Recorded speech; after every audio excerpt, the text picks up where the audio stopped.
Okay, now we have your premier sponsor on the line. Yes, the person who is helping to make this happen, Zafar Brooks.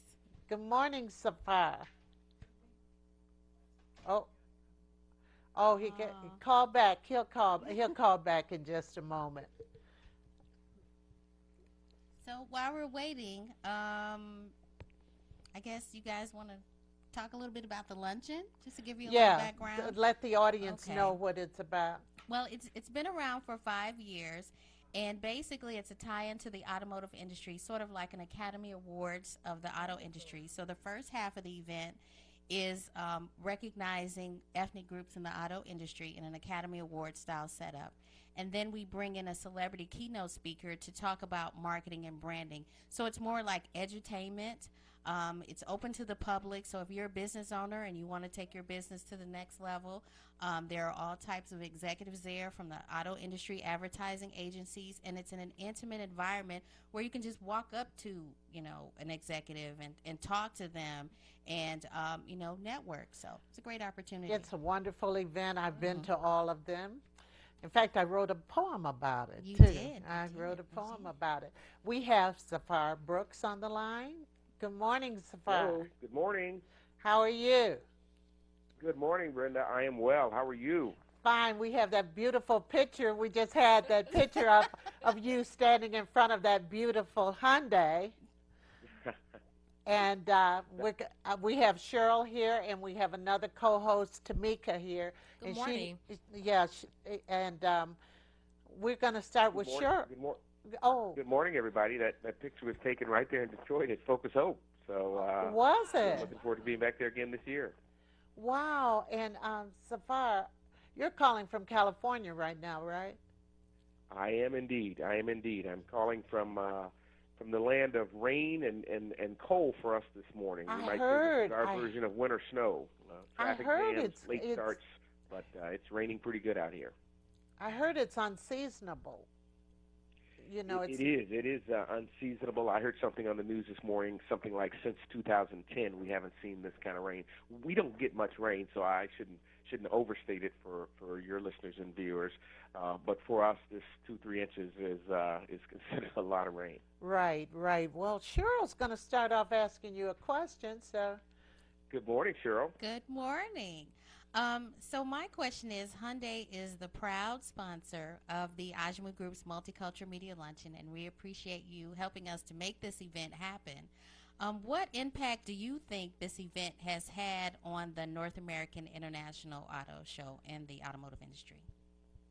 Sure. Thank you so much. And just so you know, it's pretty faint. I can barely hear, but I did understand the question. It's always good to be back with you, and Brenda, thank you for being so kind to allow us to be on your show. we're Uh, all to be friends now, honey. we have This is become your old third friends. time. I know. And each year you do it a little later in the morning for me, so that's always great as well.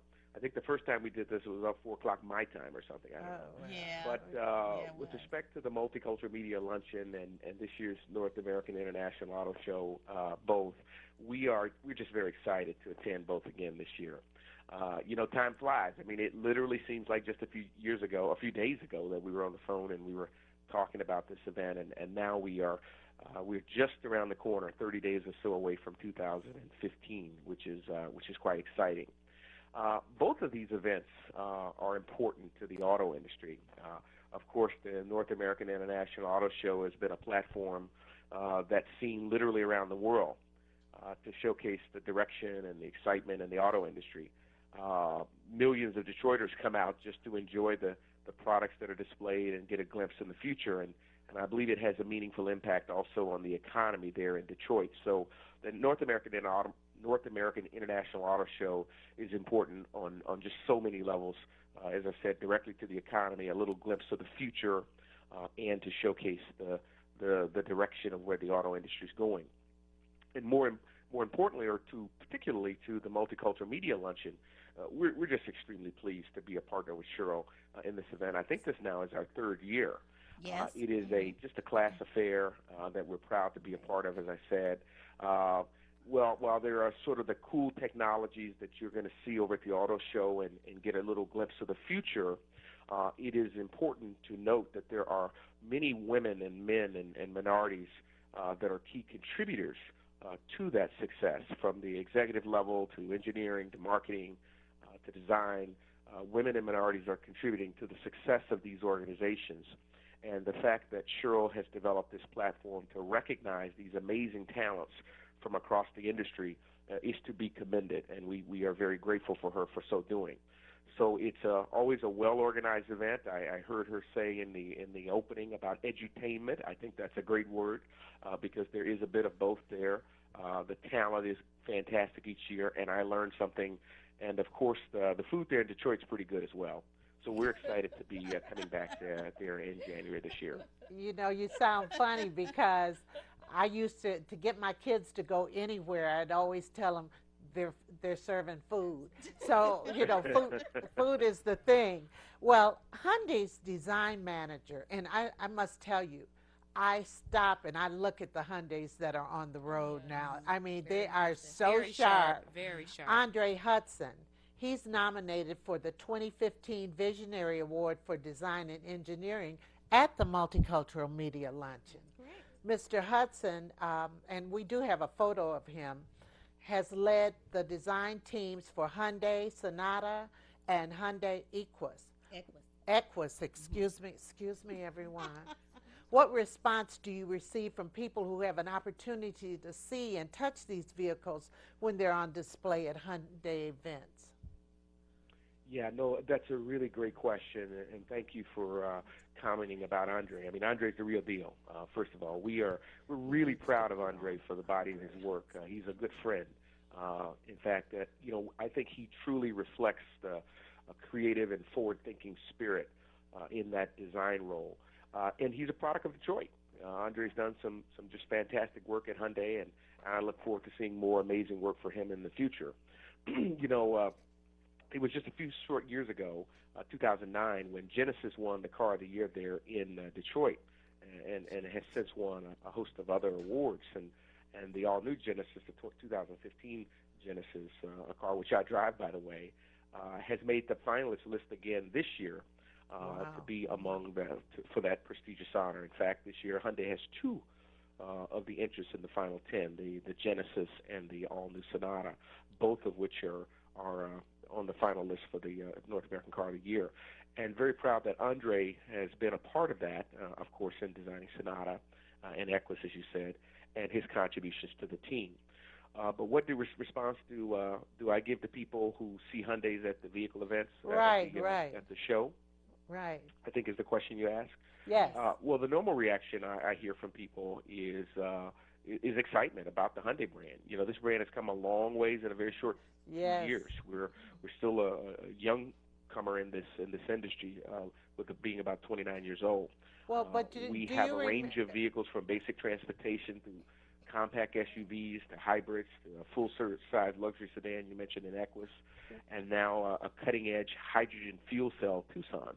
Well, I was just going to using hydrogen technology. It's exciting, is what I hear from people, to be introduced to the Hyundai brand in some cases because they may not just have known us, but in other cases for people to rethink the possibilities of our brand. So it's a very exciting time to be at the company today. Andre, I think, is an example of the executive leadership that's paving the way for the future, and we're really rooting him on and excited that maybe he'll have a chance to win the award there at the Multicultural Media Luncheon. Well, I was trying to say or interrupt. I just had to, while you were talking about it, when you said a lot of people didn't know about the brand and so forth, it's relatively new, because I remember when the Hyundai.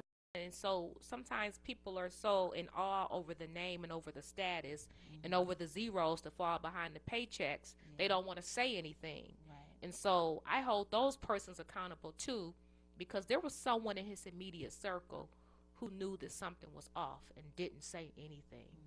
Absolutely, absolutely. And then I think about, somebody brought up this. What about Camille? What about his wife? What is she thinking at this? She's been very silent, too. She's been very silent. So, well, but maybe she has to be. You never know. Do you think she knew? Yeah, she knows. The woman always knows. It's a matter of do you want to acknowledge what you know? I mean, I've been in relationships, and you can know something is wrong, a red flag, but until you decide, I want to acknowledge this red flag that's in my face. Right. So, Right. I think women always know. You may not know all the details, but you know when You something is know off. when something's You wrong. know, we have Yeah. women's Yeah, intuition, we and do. we know, right? Cheryl? Yeah, we know. We know. And we sure do. And we Sure will do. show out. My ex-husband once said I could find Jimmy Hoffa. I mean, but seriously, you just know behavior. Right. You know Absolutely. behavior. Right. And You know your man. oh yeah, yeah. I don't know why he said that, and I wasn't looking for anything. I never looked for anything with him, but I did. So you could find Jimmy Hoffa? Yeah, he said. I mean, because I was always wondering. I was wondering about different things. Not as she says, like Beverly Johnson says, this whole thing is bigger than Cosby. You never know who out there you're looking at on television Oh, yeah. or in politics. Oh, Politics. yes. Oh, hello. Yeah. Who has done Right. something like that? Right. Even President Clinton Oh, yeah. in the Oval Office, man. And we blame Monica. She's Wait, the one and who, my mother yeah. used to say, "Yeah, well, all the women want him, So I mean, they can't." I said, "Golly." It's a double standard. Remember the book, The Scarlet Letter? Yeah. Now, forget what he did, but it's the woman who has to walk around with the huge A on her chest as the adulteress, and it's always been a double standard. It always has. Make the been. man wear an H on his chest, and I can't say it on H? an H for H, H. Okay. an H and an O. And Okay. Okay, we know the another- rest. Right, We know the rest. right. But people need to think seriously. They need to think about what they're doing. Yeah. And what I said this last week. I'm gonna say it again this week. Why would some of these women go back? Because some of those women went back again. Yeah, that's Yeah. a painful thing. They went Yeah. back. They knew what was happening. Some of them. I mean, some of them should have stayed in the closet because for you, okay, that one time it happened, you should have reported it. Then you go back. Yeah. Why do you go back and you know this is what happened? But maybe it's they thought he could do something for them or. And it might have been finance related. Again, Yeah. it might have gone back to money where they didn't feel like they had any other options, and they were like, well, I need some money, I need work, or I need this connection, and Yeah. he's the only person, he's the most powerful person out here. And so many of those women never went further in their career.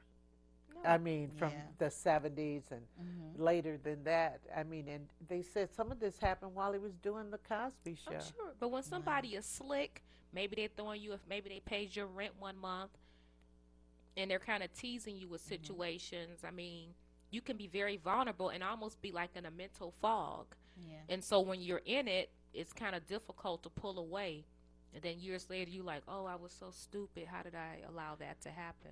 Yeah, so I don't know. We'll see what happens. People want him to talk about it. I don't care if he talks about it or not, really. He's not going to talk No, about it. I don't think so. I don't think we'll see an interview on that. Right. I don't think so. Well, ladies, it's been fun. Cheryl, next month, Yes.